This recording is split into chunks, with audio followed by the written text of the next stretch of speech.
रहते जे राजे छत्रपती शिवाजी महाराज, आदर्श राजा छत्रपती शाहू महाराज, भारतीय घटनेचे शिल्पकार परमपूज्य महामानव डॉक्टर बाबासाहेब आंबेडकर या महामानवांच्या विचाराला पहिल्या प्रथम मी अभिवादन करतो।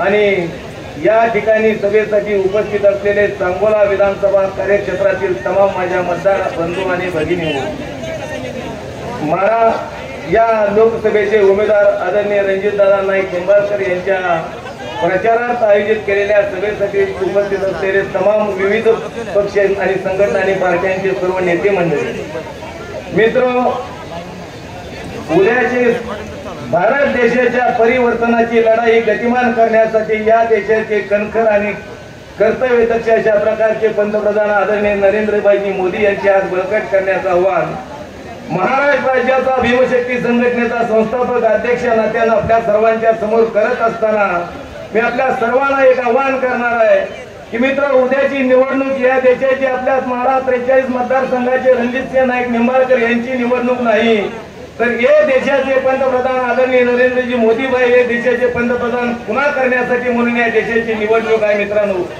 वास्तव पाहता या मतदारसंघामध्ये मत मागत असताना मी तमाम सांगोला विधानसभाच्या कार्यक्षेत्रातील तमाम माझ्या मतदार बांधवांना विनंती करणार आहे की खऱ्या अर्थानं सांगोला तालुक्यातल्या शेतकऱ्याच्या शेतीच्या पाण्याचा प्रश्न असेल, या तालुक्यातल्या जनतेच्या पिण्याचा पाण्याचा प्रश्न असेल, या तालुक्यातल्या बेरोजगारीचा प्रश्न असेल, हे प्रश्न खऱ्या अर्थानं कोणी मिटवलं असतील तर मित्रांनो आपल्या सांगोला तालुक्याचे विद्यमान आमदार माननीय ॲडव्होकेट शहाजीबापू पाटील यांनी या तालुक्याचे प्रश्न मिटवण्यामध्ये यशस्वी झाले।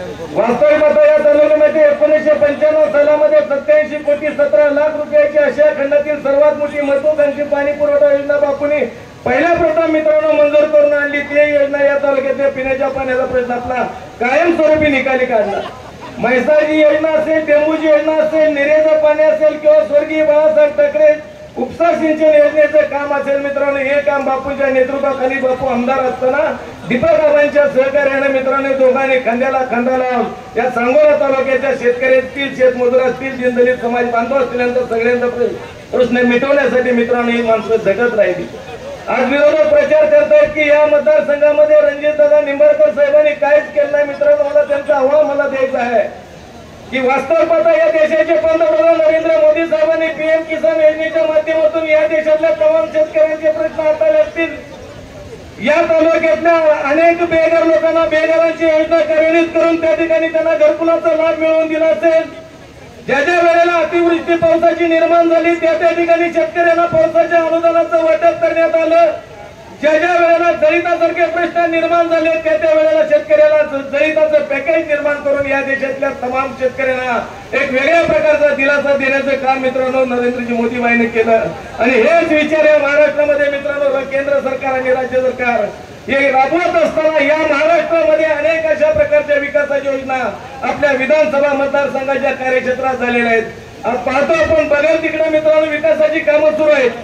खऱ्या अर्थाने या देशामध्ये राष्ट्रीय महामार्ग कसे होते, आजची परिस्थिती राष्ट्रीय महामार्गाची कसे, जिकडे जाईल तिकडे रस्त्याचं सुसायचे अशा प्रकारच्या चांगल्या पद्धतीची रस्त्याची कामं झालेली आहेत। जिकडे बघेल तिथं रेल्वेचे प्रोजेक्ट चांगल्या पद्धतीने मार्गी लागलेले आहेत।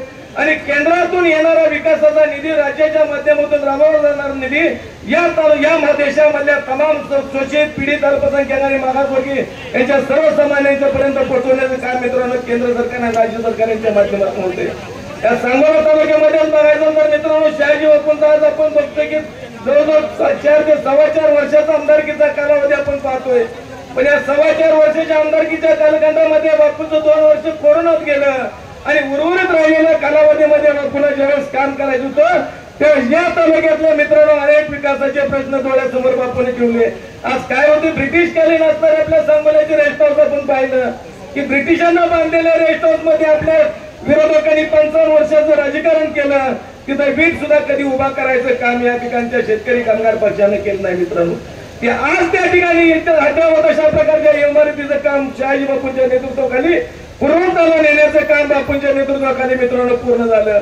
आणि जेवढी मी शासकीय कार्यालय आपल्या तालुक्यामध्ये आहेत ती सगळी शासकीय कार्यालय एका छताखाली आली पाहिजेत म्हणून आणि या तालुक्यामध्ये येणारा प्रत्येक ग्रामीण भागातला कार्यकर्ता, प्रत्येक ग्रामीण भागातला शेतकरी, प्रत्येक ग्रामीण भागातील माझी महिला एकाच कार्यालयात आल्यानंतर त्याचे प्रश्न निपटून त्याला कसा पद्धतशीर अशा प्रकारची व्यवस्था मित्रांनो ग्रामीण रुग्णालयाच्या पाठीमागे त्या ठिकाणी अद्यावत अशा प्रकारे इमारतीचं काम या ठिकाणी सुरू आहे।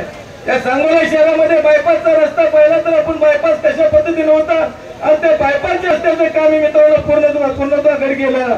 जे कायमस्वरूपी महूद आणि सांगोला रस्त्याचा प्रश्न भेडसावत होता त्या महूद आणि सांगोला रस्त्याचा प्रश्न सुद्धा शहाजी बापूंच्या आणि रणजितदादांच्या मार्गदर्शनाखाली पूर्ण काम मित्रांनो